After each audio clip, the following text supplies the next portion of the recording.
시청자 여러분 안녕하십니까. 혁명 21 정책의장 지영범입니다.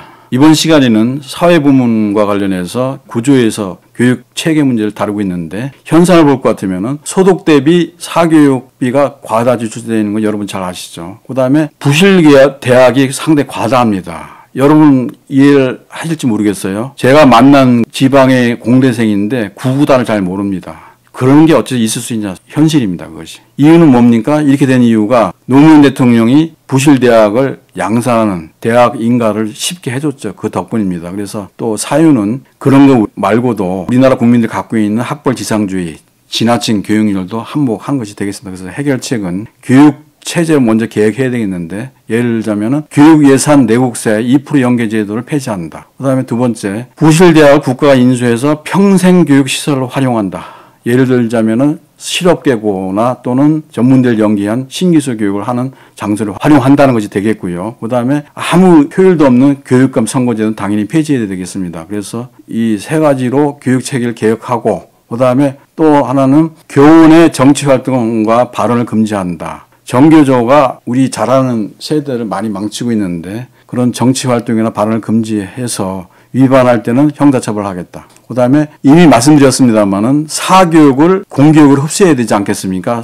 쓸데없이 자기 능력 밖에 소득 밖에 사교육비를 쓰고 있는데 많은 국민들이 그것을 공교육으로 흡수해야 되겠다. 2조에서 말씀드렸어요. 방과 후 준교사 30만 명 채용한다는 것이 3조에서 얘기한 게 바로 그것이 되겠습니다. 자, 15조에서 사회 취약증 복지 문제를 다루고 있는데 현상을 볼 것 같으면은 좌파 정권, 문재인 정권은 보편적 복지제도를 도입해서 이를테면 무상급식, 대다수 국민에게 재난지원금 지급하고 있죠. 근데 어떻습니까? 우리나라 국민 자살률이 세계 최고 수준이에요. 생활고 때문에 그렇습니다. 그 다음에 상위 소득계층과 하위 소득계층 간의 소득 격차가 심해서 소외계층과 취약계층이 날로 늘어나고 있습니다. 그래서 해결책은 선별적이고 효율적인 복지 정책을 추진해야 되겠다. 그래서 국민 재난지원금 지급하는 것은 저는 개인적으로 생각할 때는 전혀 바람직하지 않지만은 지원을 할 때도 선별적이고 효율적으로 지급해야 된다.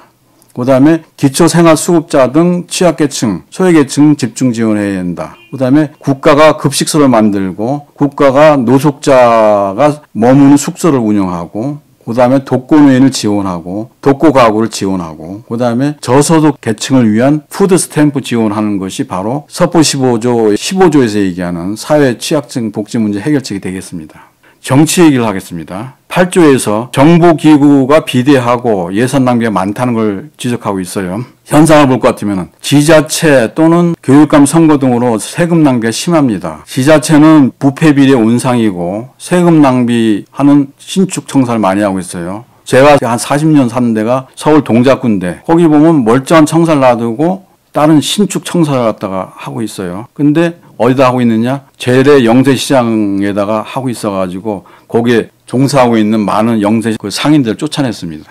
이게 말이 안 되는 거죠. 그러니까 지자체, 주민을 위해서 존재하는 게 아니고 지 권위를 위해서 존재하는 것이 바로 지자체장들의 기본 자세가 되겠습니다. 그거 잘못된 거죠. 그다음에 실효성 없는 정부위원회 또는 부실연구원이 과다하고 무책임한 세금 낭비를 하는 정치인 관료가 많다. 그다음에 민중의 지팡이 역할을 해야 될 경찰이 정치경찰, 출세지향적인 경찰 간부 양성소인 경찰대 존재가 문제가 많지 않냐라고 많은 사람들이 얘기하고 있어요. 그 다음에 경찰 인사 적체가 또 그러다 보니까 상당히 크다란 문제로 지적되고 있습니다. 그래서 해결책은 당연히 성남시 대장동에서 봤습니다마는 지방자치제는 당연히 폐지해야 되고 지방의원은 명예봉사직화를 해야 되고 그다음에 인프라라든가 SOC라든가 또는 행사 예산은 50% 이상을 축소해야 되고 그다음에 지자체 주민이 아닌 본인을 위한 지자체장을 위한 공공건물 건축물 신축은 금지해야 되겠고 그다음에 세금 낭비 정치인 관료 재산은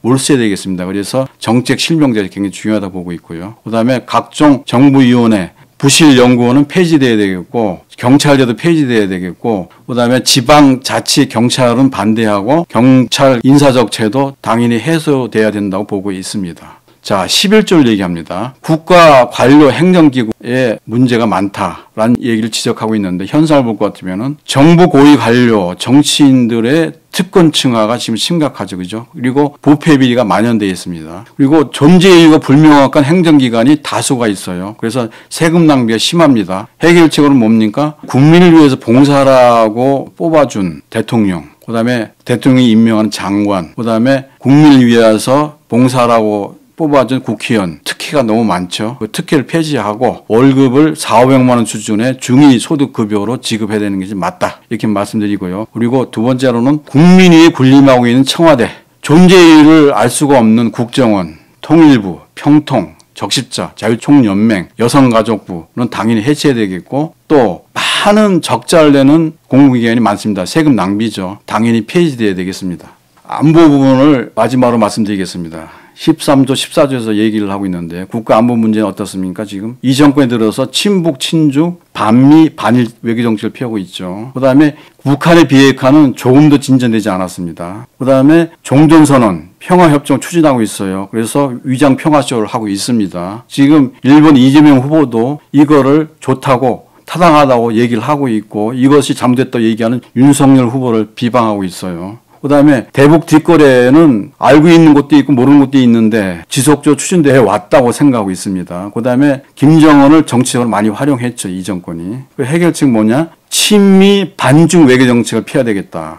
그다음에 한미일 상관 안보 체제를 구축한다. 미사일 방어 체계인 MD에 참가한다. 그다음에 자주 국방 능력도 없으면서 북한 병사가 맘만 우리나라에 마음대로 들어가려고 거리죠. 그렇지 않습니까? 그런데 전자권을 전환해달라고 국방부 장관은 정신나간 소리를 하고 있어요. 전자권 전환은 절대로 안 된다는 얘기고요. 그다음에 네 번째는 김정은 체제하에 통일을 반대한다. 그다음에 다섯 번째 가짜 비핵화 협상 및 종전선언, 평화협정 즉각 중단해야 되고 그다음에 여섯 번째, 대북 뒷거래에 시의 없는 사법치를 해야 된다. 그래서 세컨들이 보이콧을 즉각 실행해야 된다고 보고 있고요. 그다음에 일곱 번째, 대북 식량 및 각종 지원은 인도적인 차원에서 많이 얘기하는데 실제로 어디로 갑니까? 김정은 정권과 특수 그 패거리들한테만 가지 않습니까? 그러니까 반대하는 게 당연한 거고요. 그다음에 군이 지금 군 같지 않지 않습니까? 군인이 표상이라고 할 수 있는 사람이 있습니까? 없죠. 그래서 군 내부 비리가 또 심각합니다. 방산 비리도 심각합니다. 그래서 이것도 당연히 척결해야 된다는 얘기가 서포 13조, 14조 얘기하고 있는 것이고요. 그다음에 군인이 아닌 월급쟁이가 직업군인인데 그러다 보니까 이 사람들이 국방을 하는 게 아니고 월급쟁이 노릇을 하고 있기 때문에 군 장성 절반은 감축해야 된다. 이런 말씀 드릴 수 있겠습니다. 결론적으로 말씀드리겠습니다. 이번 대선은